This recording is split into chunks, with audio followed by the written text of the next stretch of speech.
This is Heidi, written by Johanna Spyri, translated by Elizabeth P. Stork, narrated by ElevenLabs Professional Voice Clone Anarita 2. Part 1.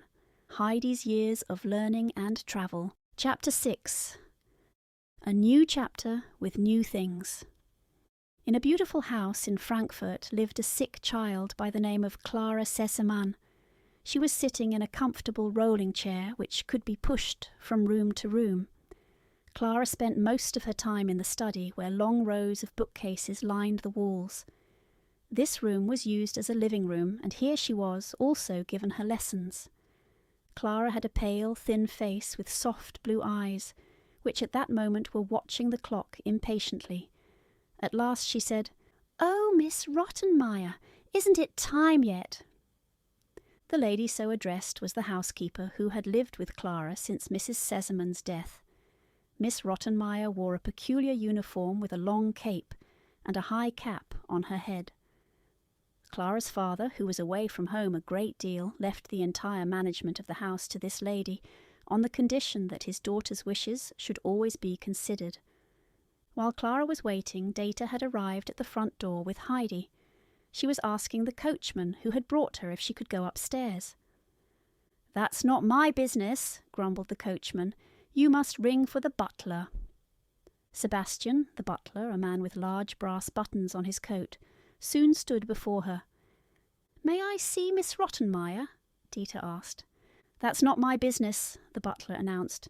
"Ring for Tinette, the maid." With that he disappeared.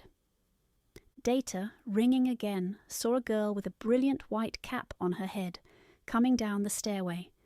The maid stopped halfway down and asked scornfully, "What do you want?" Data repeated her wish again. Tinette told her to wait while she went upstairs, but it did not take long before the two were asked to come up. Following the maid, they found themselves in the study. Data held on to Heidi's hand and stayed near the door. Miss Rottenmeier, slowly getting up, approached the newcomers.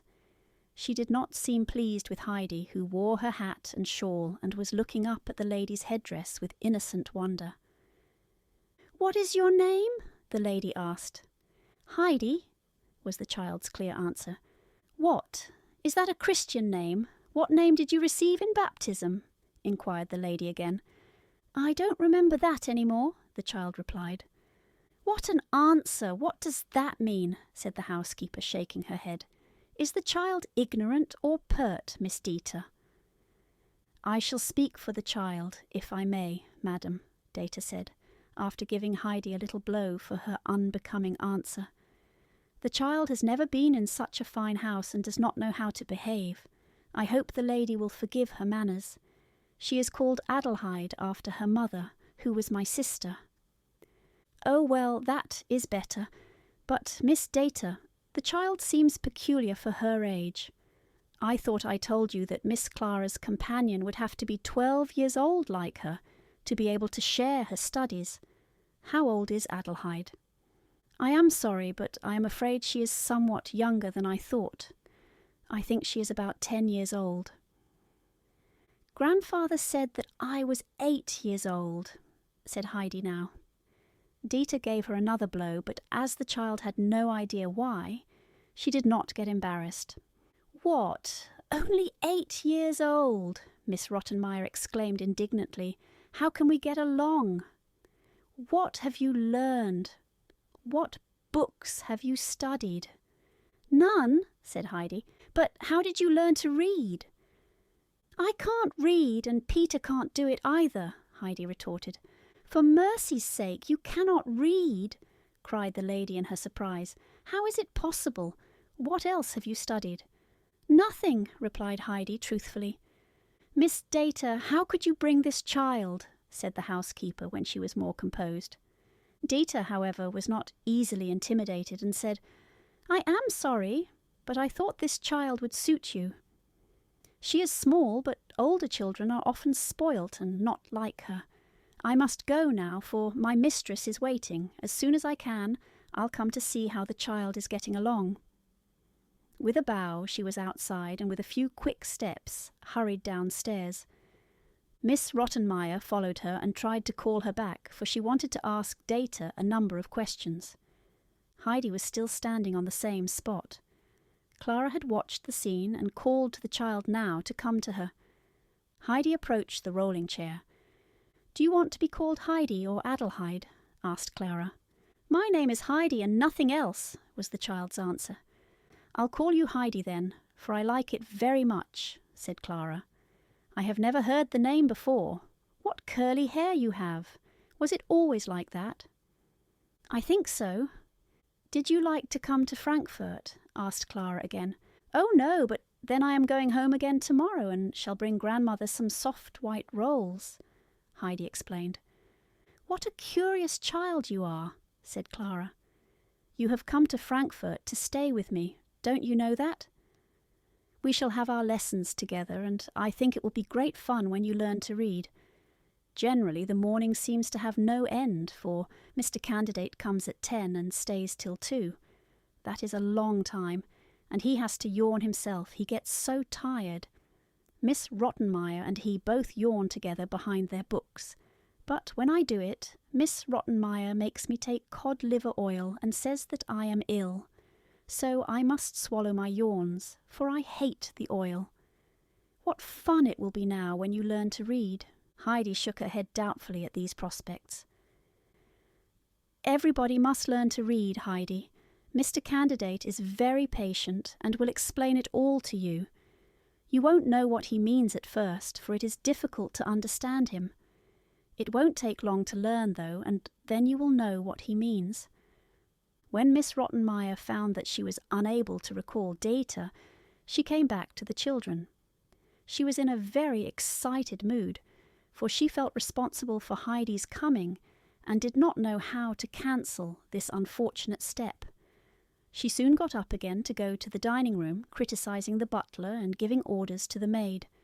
Sebastian, not daring to show his rage otherwise, noisily opened the folding doors. When he went up to Clara's chair, he saw Heidi watching him intently.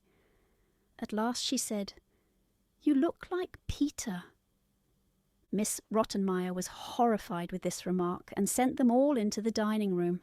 After Clara was lifted onto her chair, the housekeeper sat down beside her. Heidi was motioned to sit opposite the lady. In that way they were placed at the enormous table. When Heidi saw a roll on her plate, she turned to Sebastian and, pointing at it, asked, "Can I have this?" Heidi had already great confidence in the butler, especially on account of the resemblance she had discovered.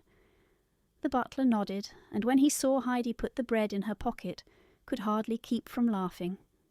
He came to Heidi now with a dish of small baked fishes. For a long time the child did not move. Then, turning her eyes to the butler, she said, "Must I eat that?"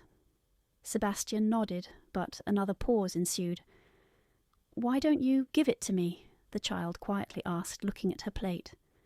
The butler, hardly able to keep his countenance, was told to place the dish on the table and leave the room. When he was gone, Miss Rottenmeier explained to Heidi with many signs how to help herself at table.